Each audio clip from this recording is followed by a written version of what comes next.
Hi, it's been a while. It's been like a couple of weeks, I guess, since the last one, but I've been busy, conferences and, stuff like that.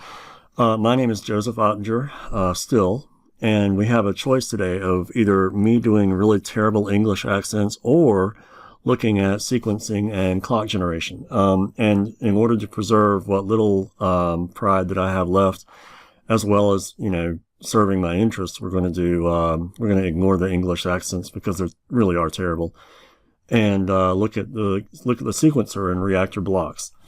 So what we have here is a really simple two-oscillator synthesizer. The sound isn't really all that important. I just wanted to do two oscillators because it sounds a lot better than one. Two is better than one. It's one more. Really simple oscillator, really simple sequencer, synthesizer. Really, it just goes oscillator into a filter and the volume ADSR. The mixer has both of the both of the oscillators at full volume. There's a simple frequency volume. Blah. There's a simple filter and the volume. So here's the sound.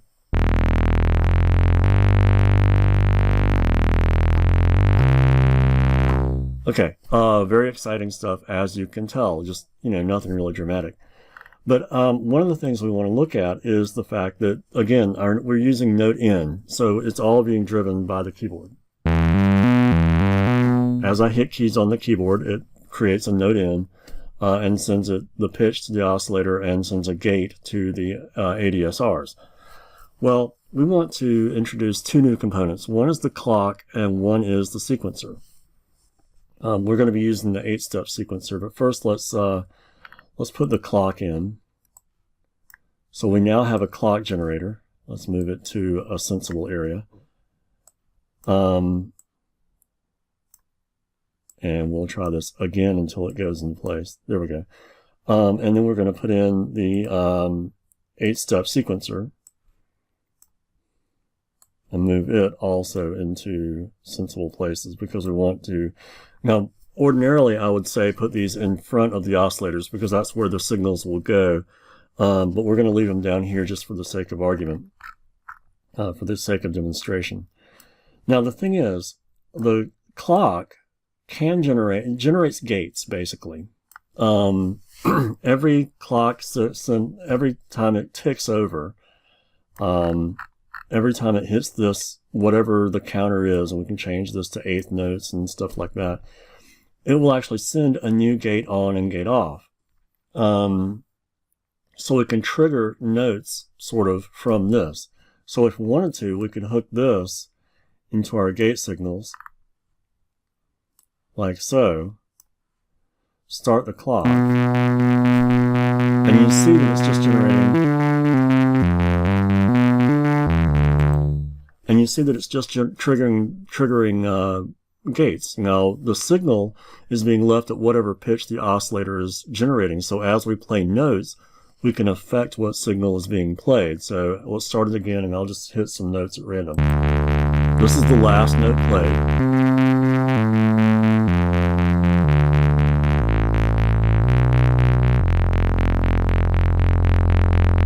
And if I take my hand off the keyboard, again, it's just using the gates over and over again. We can control the beats per minute. We can control how often the gates are generated. This is good, but it doesn't really help us yet. But what we can do is we can actually hook the gate into our sequencer. Now we have the sequencer generating the gates. And now we have something a little bit different. You notice how the sequencer only has one note on. We hit this on, and you'll see it generating things through. Now again, I'm hitting the keys. So I'm still controlling the pitch, but it's controlling the rhythmic source of the notes.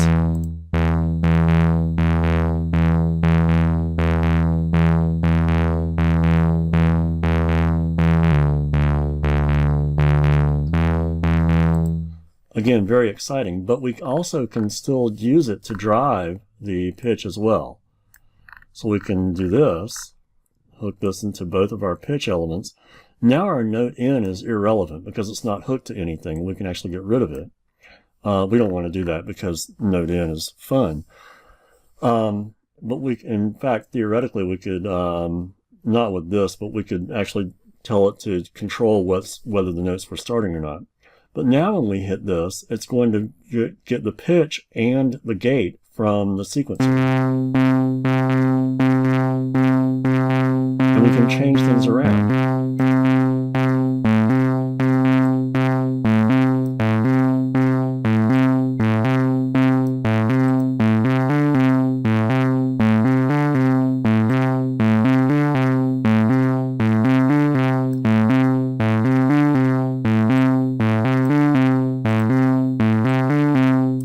We can also play around with things here.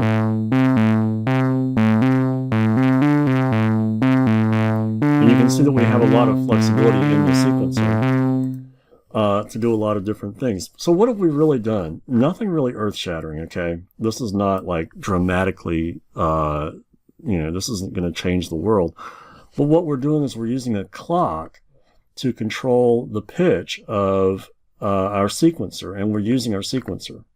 So what we can actually do with our sequencer is right here we're driving a gate and we're driving an oscillator with the pitch, which is pretty standard stuff. We are in fact generating a typical sequenced sound. But what we can do is eventually we can hook this into other things like LFOs and have that, have the LFOs drive our different modulation sources so that we end up altering the sound through the sequencer and having a predictable, regular tonal generation and rhythmic generation. So we're actually having the computer generate music. And yes, you can do all this with Eurorack, but the nice thing about Reaktor is we don't have to pay for any modules to make it work. Okay, so what have we learned? We have learned how to hook up the gate, or the clock in a simple fashion. We've learned to hook up the sequencer and how to use it to drive pitch and gate. And we've also seen a two-oscillator synthesizer, which, isn't really all that much to write home about, but at least it's there and it sounds better. All right, that's it. Thanks, guys.